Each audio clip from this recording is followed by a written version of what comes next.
കയറുന്നതിനിടെ വീണ് പരുക്കേറ്റ് ചികിത്സയിൽ കഴിഞ്ഞിരുന്ന വയോധിക മരണമടഞ്ഞു.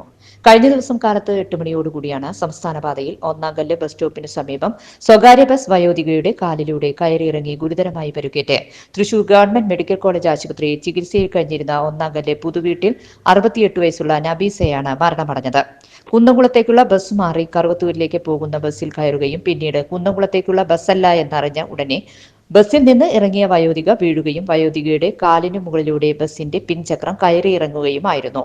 ഉടൻ തന്നെ നാട്ടുകാരും വടക്കാഞ്ചേരി ആക്സ് പ്രവർത്തകരും ചേർന്ന് ആംബുലൻസിൽ ചികിത്സയ്ക്കായി തൃശൂർ ഗവൺമെന്റ് മെഡിക്കൽ കോളേജ് ആശുപത്രിയിൽ പ്രവേശിപ്പിക്കുകയും അടിയന്തര ശസ്ത്രക്രിയയ്ക്ക് വിധേയമാക്കി തീവ്രപരിചരണ വിഭാഗത്തിൽ ചികിത്സയിൽ തുടരുന്നതിനിടയിലാണ് അന്ത്യം സംഭവിച്ചത്. ഭർത്താവ് പരേതനായ മുഹമ്മദ്, മക്കൾ പരേതനായ ബാബു, സീനത്ത്, മരുമകൻ ബാവ. BCV news, Vadakkanchery.